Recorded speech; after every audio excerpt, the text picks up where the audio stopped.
Bonjour, alors je vous montre où je suis, là je suis au bord de l'eau.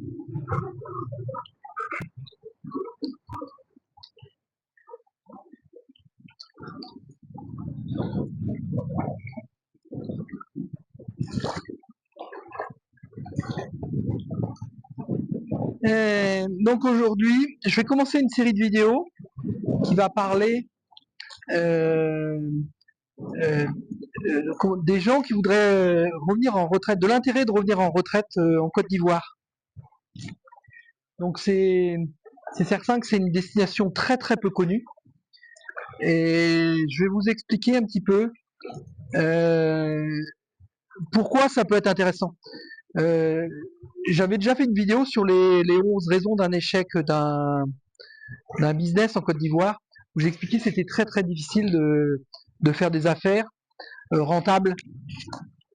Et donc c'est probablement pas le meilleur profil à mon avis de venir en Côte d'Ivoire pour faire des affaires. Par contre, pour la retraite, il peut avoir vraiment des intérêts et c'est ce dont on va parler aujourd'hui.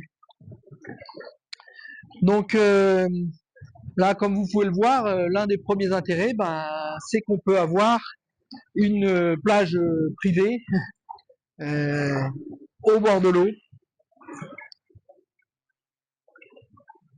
et pour très peu d'argent. Donc la première raison que je voudrais invoquer, c'est les petits budgets. Donc maintenant, il faut mettre un gros bémol parce qu'il y en a plein qui vont me reprendre et ils auront raison, hein, en me disant bah oui, mais c'est pas vrai, ça coûte cher la vie en Côte d'Ivoire. Donc effectivement, si tu vas à, à Abidjan et que tu veux le même standing de vie qu'en France, c'est-à-dire une maison tout équipée avec cuisine équipée, climatisation, voiture et tout le reste quoi. Bah, effectivement, la vie va coûter aussi cher qu'en France. Voilà. Donc là, comme ça, on est clair. Moi, je vous parle de personnes qui aiment la nature et qui voudraient passer leur retraite dans un endroit calme, avec un bon niveau de vie et un petit budget. Donc on va parler tout de suite, donc ça va être une série de vidéos, probablement j'en aurai plus de 10. Donc je vais pas rentrer dans les détails dans cette vidéo, je vais simplement donner quelques pistes, et c'est des pistes qu'on va détailler au fil des vidéos suivantes. Donc moi je vous dis que nous on arrive à vivre, je compte pas les investissements qu'on fait pour le futur, parce que là on fait des investissements pour faire des revenus dans le futur, parce que nous on a les 2 premières années où on est arrivé, on avait 0 retraite, et là on commence à avoir une retraite mais absolument ridicule, hein.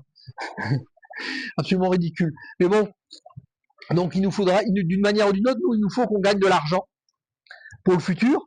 Donc on investit parce qu'on sait que nos économies, si on vit assez âgé, nos économies ne suffiront pas. Donc on investit de l'argent pour le futur.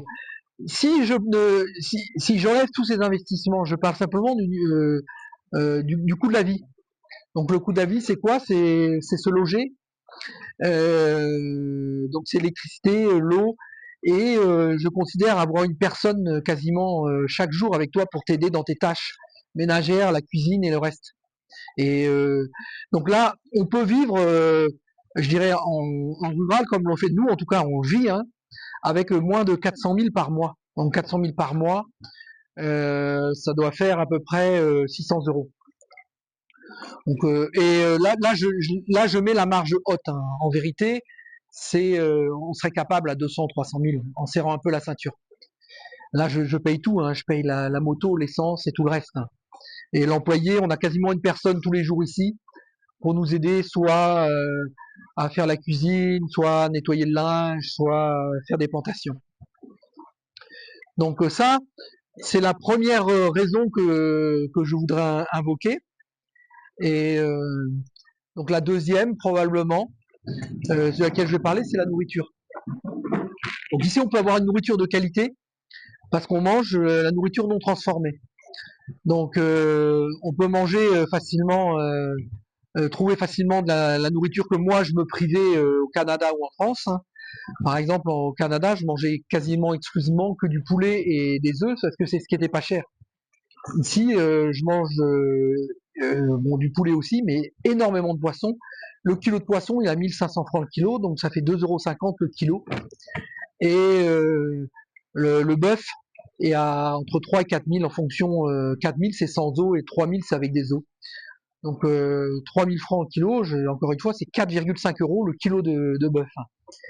Euh, donc on a moyen de vraiment manger sans parler des, des choses qui pourraient être considérées comme du luxe, hein, dans des restaurants de qualité, que tu vois manger de la biche ou du serpent ou du python ou tous les animaux qui sont chassés dans les forêts ici que tu as pour une bouchée de pain. Hein. Hier, on a acheté un agouti qui faisait 5 kilos, on l'a payé 9000 francs. Donc la nourriture, c'est sûr qu'il va falloir changer tes habitudes alimentaires. Faut pas que tu penses manger du fromage. Je pense aux Français. Mais il faut changer quelques habitudes. Par exemple, si tu aimes bien boire un peu d'alcool, il y a la bière pas chère ici, beaucoup moins chère qu'en France. Hein. Pas beaucoup moins cher qu'au Canada. Et je dirais moins cher qu'en France. Mais surtout beaucoup moins cher qu'au Canada. Et puis les alcools forts, par contre, sont vraiment beaucoup moins chers. Puisqu'une bouteille d'alcool fort, tu peux les avoir ici, donc un litre à moins de 3 €. Les cigarettes, c'est pareil, hein, les cigarettes coûtent rien ici. Hein. Le paquet de cigarettes, je crois, il est à 400 francs, donc moins de 1 €. L'essence est un peu moins cher aussi.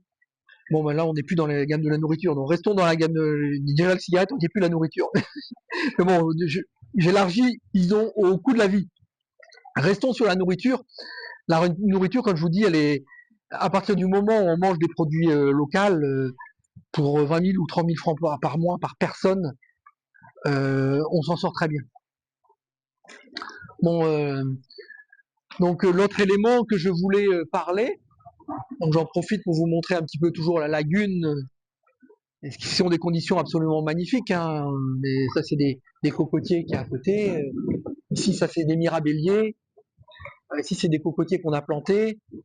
Euh, c'est vraiment une comment s'appelle un lieu de vivre qui est fantastique, qui est même rêvé pour beaucoup de personnes. Hein. L'eau, elle fait toute l'année, elle fait entre 25 et 35 degrés. Voilà. Donc l'autre point que j'évoquerai aussi, c'est la main d'œuvre. Donc la main d'œuvre est très peu chère, et donc tu peux facilement avoir des personnes qui vont te donner un coup de main. Bon, maintenant, comme j'en ai parlé dans d'autres vidéos, faut pas s'attendre à la main d'œuvre très qualifiée, et faut savoir mettre les limites un petit peu.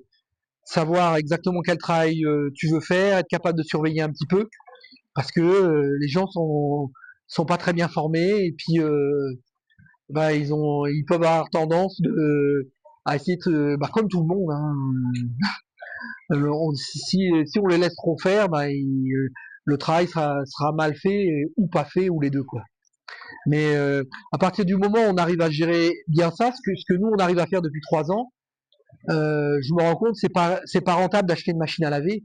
Vaut mieux payer quelqu'un une fois par semaine pour laver ton linge, ça coûte moins cher qu'une machine à laver. Bon, l'autre élément qu'on pourrait parler, j'ai pris des petites notes sur un morceau de papier là, parce que c'est le climat. Le climat. Donc le climat, c'est un climat qui peut sembler, qui à mon avis a plus d'avantages que d'inconvénients. Donc on a un climat équatorial ou tropical, hein, parce qu'on est à 100 km au-dessus de l'équateur. Et, et donc les maisons sont faciles à construire parce qu'il n'y a pas besoin d'isolation et, euh, et donc les maisons deviennent tout de suite beaucoup plus faciles à construire. Et tu peux cultiver toute l'année, quasiment toute l'année. Il n'y a que 2 mois dans l'année où c'est plus difficile pour la saison sèche. Mais au bord de l'océan comme ça, il pleut quasiment toute l'année, donc les cultures sont vraiment très très faciles. Et vivre avec ce climat-là, moi je vois plus d'avantages que d'inconvénients. Donc au début, pour les gens qui n'ont jamais vécu en Afrique, c'est vrai que c'est difficile, la chaleur et l'humidité, mais il fait pas. il fait pas non plus toute l'année à 35 degrés avec 90% d'humidité. L'humidité reste toujours assez élevée, mais la température baisse quand même à certaines périodes de l'année. Là, on vient de terminer la saison des pluies. Là, je suis à Londres, il doit faire 25 ou 26 degrés. Et donc et c'est facile. Donc, comme il fait jamais froid, une fois que tu es habitué à la chaleur, bah c'est facile à vivre. Honnêtement, moi je suis toujours en t-shirt, tu te poses pas de questions, je vais en moto, je roule en moto, même s'il pleut. Bon maintenant je regarde un peu la moto, hein, j'ai dépassé les 60 ans. J'ai fait Abidjan, j'ai fait des centaines de fois Abidjan jusqu'à Lozois et je l'ai fait par jour de pluie, du début à la fin. Maintenant j'évite. Je regarde quand même la météo avant. J'ai trouvé un bon service de météo et si je vois qu'il y a trop de pluie, j'y vais pas. Par contre, ça me dérange pas d'avoir une averse pendant une demi-heure parce que je sais que je vais sécher après. Donc le point suivant que j'avais noté, c'est que les Ivoiriens sont tout simplement accueillants. Euh, Ça, effectivement, c'est assez surprenant. En tout cas, c'est pas l'image qu'on a souvent quand on vit en France ou au Canada. On a peur, et c'est des peurs qui sont pas fondées. Moi, je vais dans les quartiers les plus chauds, je me suis jamais fait agresser. Et dès que j'ai un problème, il y a quelqu'un qui vient m'aider. Et partout où je vais, je sens pas les gens agressifs. Donc c'est agréable à vivre. Voilà, c'est vraiment agréable. Et c'est sûr que après, ils peuvent avoir tendance à te demander de l'argent, mais quand tu vis, quand tu es installé et que tu vis avec eux, au bout d'un moment, ils te connaissent. Et moi, localement, j'ai pratiquement plus personne qui me demande de l'argent, sauf quelques personnes qui sont, je dirais, qui sont j'en croise un, par exemple, sur la route, là, qui est toujours en train de poser des pierres et qui a perdu qui doit être un peu fou, là. Je sais même pas s'il me reconnaît. De temps en temps, lui, il m'accoste encore pour me demander un peu d'argent. Je lui donne une pièce de temps en temps parce que je sais que réellement, il va l'utiliser pour manger. Voilà. Et autrement, donc ce que je voulais dire, c'est que je vous ai déjà parlé, c'est la baignade. Donc la baignade, c'est facile d'avoir un terrain au bord de l'eau qui coûte pas très cher. On en reparlera. Et avoir la tranquillité. Là, notre terrain est quasiment complètement entouré de l'eau. Les premiers villages sont à 15 minutes de bateau. Et donc, on a une tranquillité absolue, y compris pour faire de l'élevage ou pour faire des cultures. Il n'y a personne, il n'y aura aucun vol. On est trop isolé. Donc ça, c'est des aspects vraiment très, très intéressants. Et ce dont on parlera aussi, c'est des peurs infondées. Donc, il y a beaucoup de gens qui ont peur de venir en Côte d'Ivoire parce qu'ils ont peur de perdre leur sacro-sainte sécurité sociale. Ils ont peur d'acheter un terrain. Ils ont peur de se faire voler. Ils ont peur d'une guerre. Donc on parlera de tout ça. Et la plupart de ces peurs, à mon avis, sont infondées. On parlera aussi de l'acquisition d'un terrain. Donc depuis 3 ans qu'on habite là, j'ai compris beaucoup de choses sur l'acquisition d'un terrain. Et je sais que moi-même, quand je suis venu, j'avais certaines croyances. J'ai complètement changé mes croyances au niveau de l'acquisition d'un terrain. Par exemple, moi, je voulais à tout prix avoir le certificat foncier, le titre foncier. Euh, Maintenant, je ne serai plus aussi catégorique. Dans certains cas, oui, et dans d'autres cas, non. Et on en reparlera. Et le dernier point, je voudrais parler aussi, c'est que si vous voulez venir, il faut vous y préparer pour transférer votre argent. Parce que ça devient de plus en plus difficile avec les banques. Par exemple, je sais qu'en France, là, si tu vas au guichet, là, je sais pas combien ils t'autorisent à prendre, mais c'est quelques centaines d'euros, probablement 300, 400 euros. Et au-dessus, il faut demander un rendez-vous. Et c'est pareil, si vous transférez de votre argent de banque en Côte d'Ivoire, bon, d'abord, vous allez avoir euh, des coûts de transfert qui vont être très élevés, hein. On vous les dit pas, c'est caché. Ils vont le mettre dans le taux de conversion. Ils mettent pas le taux de conversion officiel, ils mettent un taux de conversion à leur avantage. Et si vous faites le calcul, moi j'ai fait le calcul, on perd 15% à peu près au moment du transfert. Donc si vous avez des économies, ça vaut le coup d'essayer d'économiser sur ces 15% là.